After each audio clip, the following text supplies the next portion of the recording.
Okay, let's dive into something that might completely upend how you think about the world.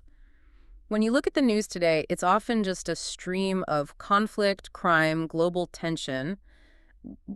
It feels, well, pretty violent. You're right. It really does. But what if that feeling, while totally understandable, doesn't reflect the really, really long-term trend of human history? Hmm. What if we are, counterintuitively, living in the most peaceable era our species has ever known? That provocative idea is pretty much the central argument explored in the sources we've been immersed in for this deep dive. It's mainly centered around psychologist Steven Pinker's big book, The Better Angels of Our Nature, and, all the fascinating, sometimes pretty heated conversations it kicked off. Yeah, we've got this stack here. Articles, reviews, summaries, responses, all grappling with this really complex thesis. It's a lot to unpack. Absolutely. So our mission in this deep dive is to try and cut through the noise, understand the core claim that violence has seen this dramatic long-term decline, examine the surprising evidence from across history, explore the compelling reasons the sources propose for this shift. And crucially, yeah, dig into the important criticisms and counter-arguments. Yeah, Because it's definitely not settled science. exactly. It's about giving you the tools to understand not just the claim itself, but the evidence and the debate around it. So you can see what this perspective might mean for how you understand the past, the present, and maybe, humanity's whole journey. Sounds good. Where do we start? So let's get right into that big, surprising claim. Pinker's main thesis, pulling from all these sources, is that violence in almost all its forms, person-to-person, group violence, institutional stuff, has significantly declined over these vast stretches of time, millennia, centuries, and even recent decades. And the scale of this claim is what's truly remarkable, isn't it? Yeah. The sources suggest this isn't just some minor tweak, but a profound shift, Yeah. leading to the idea that, yes, we may very well be living in the least violent period in human history. Which feels so jarringly different from what our news feeds scream at us every day. Well, yeah, because news by its nature focuses on the exceptions, right? The crises, the things going wrong now, not the long, slow trends. Good point. So to grapple with this, the sources take us on a sometimes pretty uncomfortable journey back through history to show just how pervasive and brutal violence really was in earlier eras. And they start deep, deep in the past. They point to archaeological evidence first. Yeah. Take Ötzi the Iceman, found in a glacier, famously dated to about 5,000 years ago. Initially people thought he just got lost in a blizzard or something. But the forensic analysis tells a much darker story, right? An arrowhead lodged in his shoulder, unhealed cuts, head trauma. And traces of blood from multiple other people on his gear. Wow. It really sounds like he was caught up in some kind of violent clash just before he died. So not just a lone hiker lost in the mountains. Probably not. And looking at prehistoric remains more broadly, the impression conveyed by the sources is, well, a stark contrast to today, a significantly higher chance of meeting a violent end or suffering serious bodily harm back then. Okay, so that's prehistory. Then we move into the ancient world, and the picture doesn't exactly get much rosier, does it? Not really. The sources look at texts like Homer's Iliad, describing it as just saturated with violence, massacre, rape accepted as spoils of war. Women treated as property, Achilles fighting men for their women. It's brutal. And the depiction of Odysseus returning home, brutally murdering all those suitors. Yeah. And then, chillingly, hanging his own female servants, his concubines, for consorting with them. It suggests violence wasn't an anomaly. It was depicted as just a fundamental part of life, often even attributed to the gods. The Hebrew Bible is another source cited for depicting, extreme violence. It's described by one reviewer quoted in the sources as one long celebration of violence. It details staggering acts of savagery, enslavement, murder within families, indiscriminate slaughter, including children. Women bought, sold, plundered. Right. The sources highlight depictions of Yahweh's violence, with hundreds of thousands killed, explicit commands to kill, and instances like the genocide of the Midianites, where soldiers are depicted as being rewarded with the rape of virgins, according to Deuteronomy. And the acceptance of just gruesome punishments, blinding, stoning, hacking people to pieces, even Solomon's famous judgment, which we tend to see as wise today. Involved his readiness to literally butcher a baby in front of the women claiming motherhood. Yeah. It's hard to square that sometimes. The sources note that modern biblical scholars see the Bible as a text compiled over centuries, reflecting the values of its time and place, whether these events always happened exactly as described. Sources suggest they certainly thought it was a good idea to depict them that way. It tells you something about the mindset. It's incredibly difficult material to confront, and it continues into other periods. The Roman Empire, of course, Yeah. known for crucifixion. An agonizing punishment that wasn't just reserved for major crimes, but used widely, even for what we might see as minor offenses today.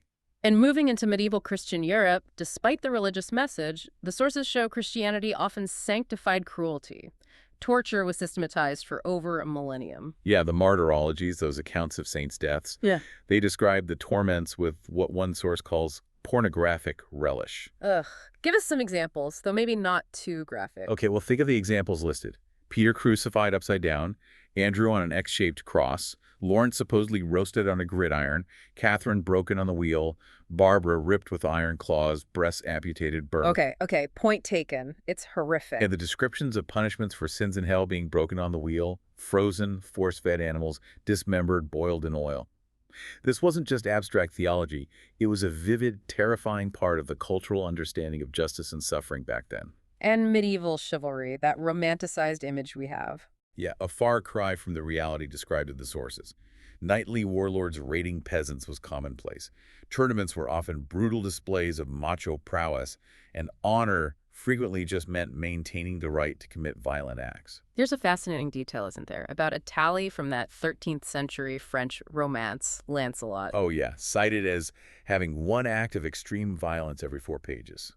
Skulls split, men crushed, decapitations, limbs severed. Good grief. And the sources note that even something like abducting women was accepted. Knights would literally fight over who got to take a lady. It was a culture really built on violence and coercion. Okay, let's fast forward a bit to early modern Europe. Royal power was often expressed through gruesome public violence, yeah. Henry VIII beheading wives. Or the drawing and quartering of Catherine Howard's boyfriend.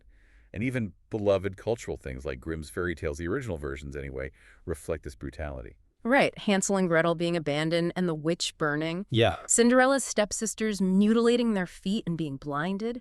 Snow White's stepmother attempting murder and dying in red-hot shoes. These stories, while fantastical, We're rooted in a world where that kind of cruelty was imaginable, maybe even served as a cautionary tale. and then you have dueling emerging in the Renaissance, meant, ironically, to supposedly contain violence. It became this pervasive, often fatal practice among the gentry, defended as necessary to respond to perceived insults to character. It persisted for centuries despite attempts to ban it. What's striking is how recently cultural acceptance of violence was just far more overt. The sources point to examples within living memory, those 1940s Charles Atlas ads. Yeah, where the weakling gets sand kicked in his face and learns to fight back for honor. And the amazing examples from 1950s media. Ralph Cramden on The Honeymooners threatening Alice with POW right in the kisser, and it's treated as a punchline. Ads from Life magazine for coffee, Van Hoosen shirts showing men hitting women, Pitney Bowes ads asking if it's ever illegal to kill a woman. These portrayals of what looks like domestic violence, presented as playful or even aspirational. Are utterly shocking by today's standards. Totally. Even the word rape in the musical, the Fantastics, had its lyric rewritten because while it originally meant abduction, the modern sensibility surrounding the word's primary meaning made it too heavy for a lighthearted musical number.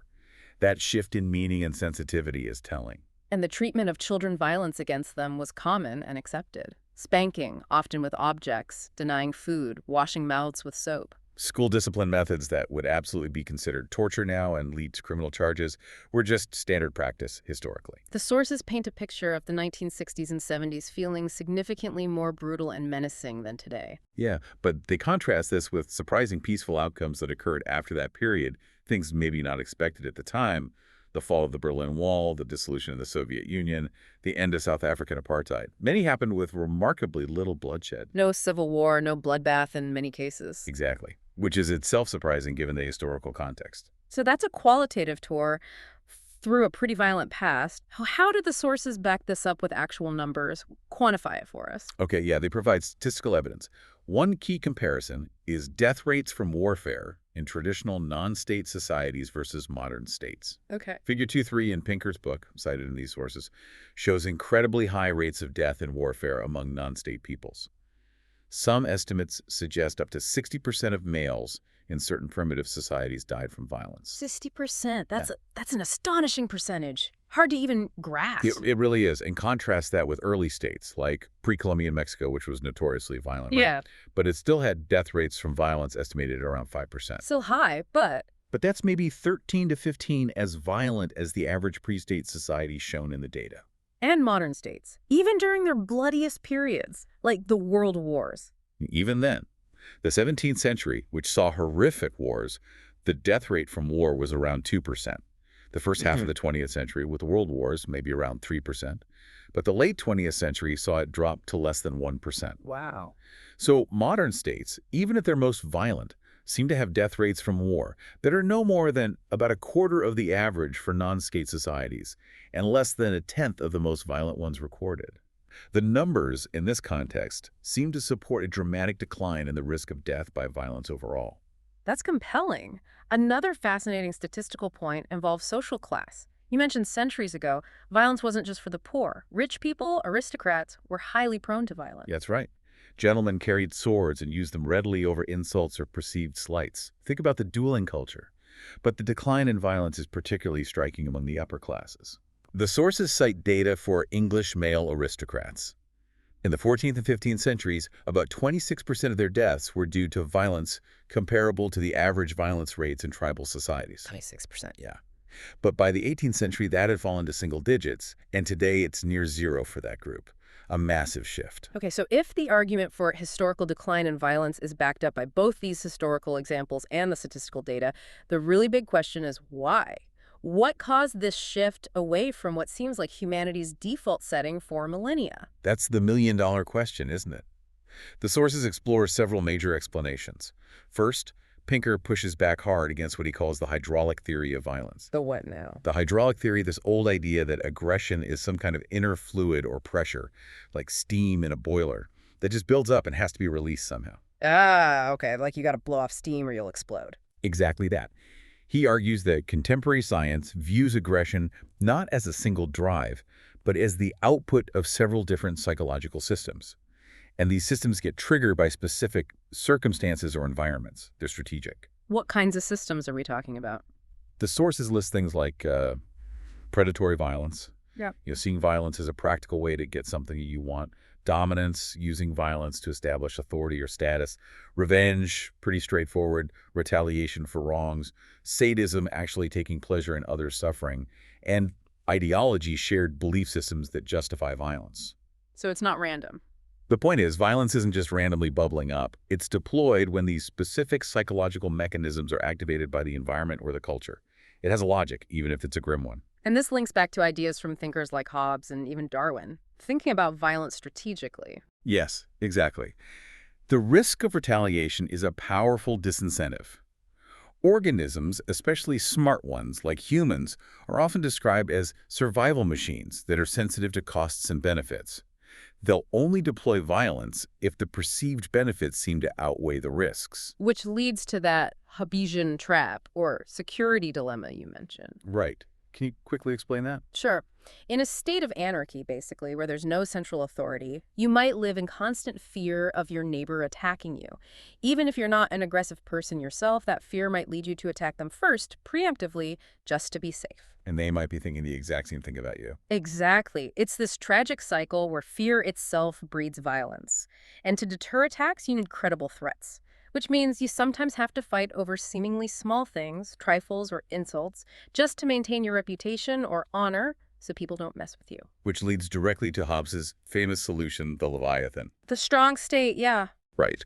The strong state authority that holds a monopoly on the legitimate use of force. By punishing aggression reliably, the state removes the incentive for individuals to launch attacks. It diffuses that general fear and ends the constant need for personal retaliation or preemptive strikes. So the state basically takes over the revenge business. In a sense, yes.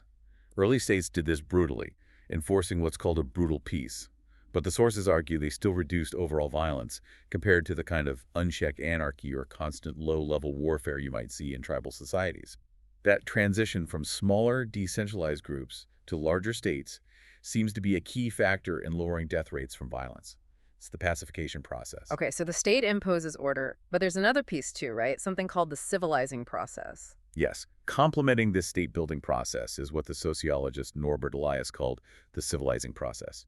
This is a different kind of change. It's a long-term psychological shift happening over centuries. Psychological how? It's about people becoming, gradually, more adept at inhibiting their immediate impulses, thinking more about long-term consequences, becoming more sensitive to the thoughts and feelings of others. It's described as a move from a culture of honor, where your status demands immediate, often violent revenge for any slight. Right, like the duels. Exactly. Towards a culture of dignity, where you value self-control and maybe turn to institutions, like courts, rather than personal violence to settle disputes. And the sources highlight that this wasn't just something that happened naturally, it was actively taught. Precisely. Starting with the aristocracy. You look at those old etiquette manuals like Erasmus's on civility and boys.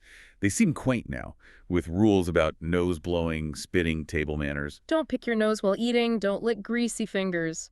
Right, but they show that previously, things like that, or putting gnawed bones back on the common platter, or picking your teeth with your knife, were apparently commonplace. The introduction of things like the fork, and even rounded table knives instead of sharp, pointy ones that could double as weapons, these gradually changed customs and social expectations around impulse control and considering others, even just at the dinner table. And this courtesy started at the top and sort of trickled down society. That's the argument, yeah. It's spread outwards and downwards over time. Interesting. What else contributed to this shift away from violence? Well, the military revolution played a role too. New, expensive military technologies, especially gunpowder, favored larger states that could afford standing armies and fortifications. Kings realized they had an incentive to suppress private wars between their nobles, Why is that?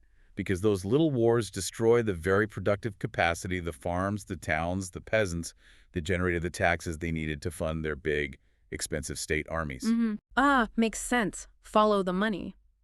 So kings started taking personal violence out of the hands of the nobles. Pretty much. In England, for example, homicide shifted from being primarily a tort, a private wrong, where the victim's family got paid weregild, essentially blood money, Right. to being an offense against the state, an offense against the king's peace, where the king or the state got the fine or imposed the punishment. Roving royal courts and officials like coroners helped nationalize justice, making it less about personal or family retribution and more about the central state asserting control. And this changed the game for the aristocracy too, didn't it? Their whole way of life. Absolutely. The path to success for nobles shifted. As the state consolidated power, success wasn't just about being the toughest, baddest knight who could raid effectively. It increasingly became about gaining favor at the royal court, which required cultivating manners, diplomacy, self-control, and yes, maybe even a bit of empathy, a transition, as the sources put it, from warriors to courtiers. Economic changes are also highlighted, right? Something called gentle commerce. Yes. The rise of commerce, helped along by things like reliable money, better roads, new technologies like wheeled carts, windmills, watermills, increasing specialization of labor, producing surpluses, and enabling more trade and exchange. All this created more positive-sum games. Positive sum, meaning Meaning situations where both sides can win, unlike zero-sum games, where one person's gain is another's loss. Plunder is zero-sum. I take your stuff, I win, you lose. But trade can be positive-sum, we exchange goods, and we both end up better off than we started. When positive-sum interactions become more common and profitable. violence becomes less appealing as a default strategy. Exactly. Why risk your life raiding your neighbor if you can both get richer by trading with him? It changes the incentives. And commerce also requires those same skills reinforced by the civilizing process. Planning, impulse control. Spot on. You need to plan ahead, control your impulses, like not cheating your trading partner if you want future business, and try to see the world from their perspective to make a deal. So these skills are reinforced by commerce, and commerce itself is made easier and safer by the stability provided by the Leviathan state. They kind of work together. And the sources mention broader forces of modernity too, beyond just the state and commerce. Yeah, absolutely. Things like the rise of reason, science, humanism, and the whole concept of individual rights are seen as crucial drivers. Humanism especially, tracing back to Greek roots and then developing through various thinkers, even some early Christians, despite the sanctioned cruelty we talked about earlier, and really blossoming during the Enlightenment. What was the core idea there? It brought a new emphasis on the inherent value and dignity of every human life. That might sound obvious to us now, but historically it was a pretty radical idea. The printing press and the rise of novels are even suggested as playing a role. Novels. By allowing people to, metaphorically speaking, see inside the minds of characters different from themselves, reading stories from other perspectives might have helped foster empathy on a much wider scale than was possible before, putting yourself in someone else's shoes. Wow, okay. That's a really comprehensive set of proposed causes tying together psychology, sociology, politics, economics, culture. But as you said, this is a complex topic, and the sources don't present Pinker's thesis as, like, universally accepted gospel. Definitely not. It's highly debated. So what are some of the key criticisms and counter-arguments that come up in the There sources? are quite a few, and they come from different angles. One significant area is the statistical analysis itself. For instance, the statistician Nassim Nicholas Taleb and his collaborator Pasquale Cirillo reanalyzed some of the war data. Taleb of Black Swan fame. That's the one. They argued that the supposed decline in the lethality of war, how deadly wars are relative to population, isn't actually statistically significant when you use different statistical methods, particularly ones designed for rare extreme events, which major wars arguably are. They claim the recent long peace could just be a random fluctuation, a lucky streak. I remember seeing some discussion about that. And there was other work too, right? Suggesting we need more time. Yeah, computer scientist Aaron Closet's work also looked at the patterns of war severity and duration. His analysis suggested that the observed trends, like this long peace since World War II, might just be chance variation within a longer, stable pattern. He calculated we'd need maybe another 100 to 140 years without a massive war to be statistically confident that things have truly changed. That's sobering. A long time to wait for confirmation. It is.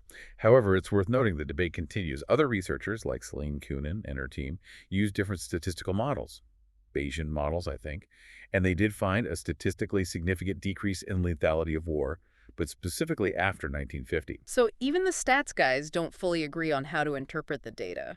Exactly. It shows how complex analyzing these long-term, messy historical trends can be. Okay, so beyond the numbers, there are criticisms about how the historical picture itself is presented and interpreted in Pinker's narrative. Yes, definitely. Right. Stephen Corey, who works with indigenous rights group Survival International, strongly criticized the portrayal of prehistoric and tribal violence.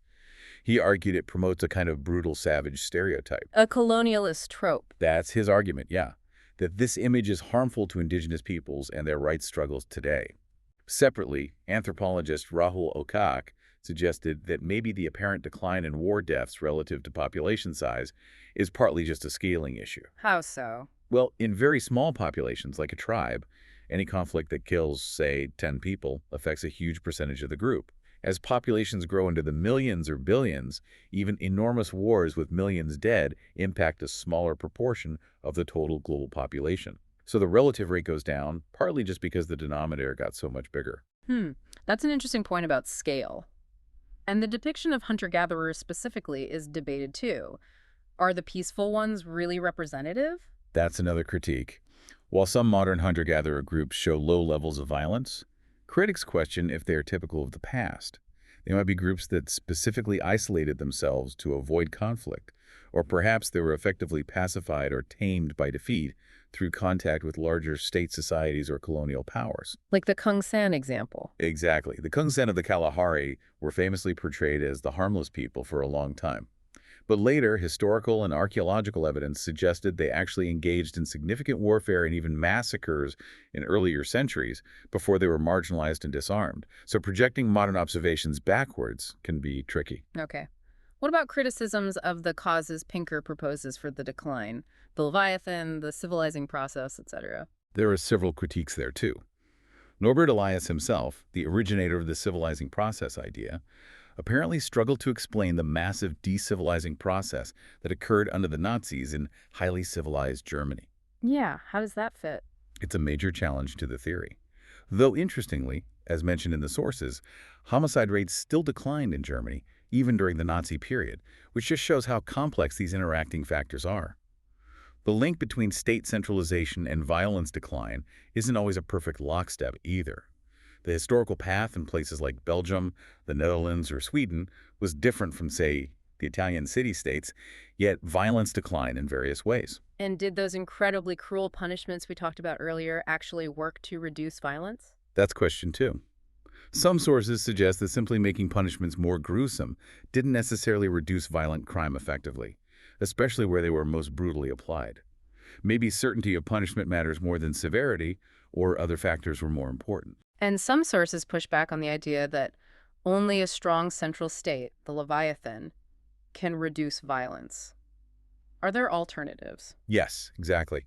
Thinkers from more libertarian or anarchist perspectives argue that communities can and do develop robust norms for nonviolent cooperation and dispute resolution without a powerful state overseeing everything. Like what? They point to historical examples like the informal rules used by whalers on the high seas, rules like fast fish, loose fish, determining who owned a harpooned whale, which largely prevented conflict far from any state authority. Or studies of how ranchers in places like Shasta County, California, often historically resolve disputes over stray cattle or boundary fences through informal norms, maybe lumping it, just letting it go, settling in kind, or using gossip and social pressure, rather than always resorting to formal state law or violence. So people can figure it out themselves sometimes. That's the argument. It suggests that other psychological systems may be related to reciprocity or what anthropologists call equality matching. Keeping relationships in balance through informal give and take can also sustain cooperation and limit conflict, at least on smaller scales. It's not all about the Leviathan. There are also debates about the specific links Pinker draws between causes and effects, right? Like nitpicking the details. Yes, reviewers mentioned in the sources definitely dive into those specifics. For example, was the rise in U.S. violence in the 1960s and 70s primarily due to the counterculture undermining norms, as Pinker suggests? Or was it more driven by the burgeoning drug trade and its associated violence? People debate that. Or the link between wealth and manners. Right. Did rising living standards allow the upper classes to adopt more refined manners, which then trickled down, the emulation idea? Or did the civilizing process, the development of self-control and planning, have to come first to enable the kind of stable cooperation needed for sustained economic growth? The causal arrows are debated. And some critics felt that Pinker downplayed certain factors. Yeah, some felt he gave short shrift to more abstract cultural shifts, sometimes called the zeitgeist. And perhaps most notably, many argue he underplayed the sheer impact of nuclear weapons in preventing a World War III between superpowers. The long peace, they argue, might owe less to our better angels and more to mutually assured destruction. That's a big one. It is. And one reviewer highlighted Hobbes's own point about glory or reputation as a major driver of violence, people fighting over seemingly trivial insults or status markers. They suggested this desire for status, sometimes maybe even stemming from boredom or lack of purpose in more affluent societies, can lead to negative group dynamics and cruelty, just to gain standing within a peer group. Like those potlatch competitions. Exactly. The reviewer cited the elaborate, ruinously expensive potlatch competitions among Pacific Northwest tribes as an example of status competition totally divorced from practical needs. It's a reminder that the drivers of violence are complex and not always purely rational or economic. Reputation matters. Wow. Okay. So we've taken this incredible journey, haven't we? From like Ötzi's murder and biblical savagery through medieval torture manuals, 1950s sitcoms that make you cringe now, loads of statistics, complex psychological systems, big sociological theories, and finally a whole range of really sharp critiques and counterarguments. It's a lot to absorb. It really is. It challenges a lot of assumptions. So bringing it back to you listening right now, what does understanding all this data and this whole debate really mean? Why does it matter to you? I think one of the most significant takeaways, maybe, is how it can fundamentally change your perspective on the world. If you accept, even provisionally, the evidence for a long-term decline, the past suddenly looks far less romantic or innocent than it's often portrayed. Yeah, definitely not the good old days in terms of safety. Not even close. It was riddled with pervasive, casual brutality by our standards. And the present, despite its very real problems, its tragedies, its conflicts, it looks considerably less sinister by that long historical comparison. It gives you a new lens, maybe, through which to appreciate what the sources describe as the small gifts of coexistence that past generations simply couldn't have imagined or taken for granted. Exactly. Think about it. Walking through a park and seeing an interracial family just picnicking peacefully without harassment or danger. Or a comedian on TV openly making fun of the head of state without fearing they'll be dragged off and tortured. Or two countries involved in a tense crisis actually finding ways to quietly de-escalate instead of automatically assuming war is the only option. These things weren't the historical norm. They weren't guaranteed outcomes. They represent a profound shift, achieved over time. But crucially, recognizing the decline isn't a call for complacency, right? The sources stress that. Not at all. The relative peace and safety that many of us experience today didn't just happen magically. It's the result of institutions being built, cultural changes taking root, psychological shifts occurring, and conscious efforts by people over centuries who were horrified by the violence of their time and worked hard to reduce it. So our job is to continue that work, addressing the violence that absolutely still exists. Precisely. We have to keep tending the garden, so to speak. And I think the fact that violence seems to have declined, if the evidence generally holds up despite the debates, offers a powerful affirmation. It suggests that efforts to reduce violence are worthwhile. They can succeed over the long run. It shifts the fundamental question, maybe. Exactly. Instead of just asking, why is there war? Or why is there violence? Which assumes it's the baseline. This perspective encourages us to also ask, why is there peace? What are the conditions that foster cooperation and nonviolence? It prompts us to focus not just on humanity's failures, which are obvious and important, but also on what we've somehow been doing right and how we can strengthen those positive forces, the better angels. Yeah. This deep dive hopefully gives you a potent framework for understanding some of the longest-term trends in human behavior, the complex ways that institutions, culture, economic psychology all interact. And how these forces have shaped the world you live in today in ways you might never have consciously considered before. We've explored the bold, counterintuitive claim, sifted through some compelling historical and statistical evidence, wrestled with complex explanations for the decline, and importantly, seriously considered the significant criticisms and alternative viewpoints. And it leaves us, and you, with a crucial question to ponder, I think, building on everything we've discussed. Given the historical ups and downs, the ongoing conflicts we still see, and the valid criticisms raised about the data and the causes, is this decline in violence a really fragile achievement? Is it something dependent on specific conditions, strong institutions, continuous conscious effort? Is it part of some larger, perhaps inevitable, unstoppable march forward for humanity, a fundamental change in us? And if it is fragile, if it requires constant attention and work, which seems likely, what is your role, what is our role in ensuring that those better angels continue to hold sway over the forces that still drive conflict and cruelty? That's the thought to leave you with.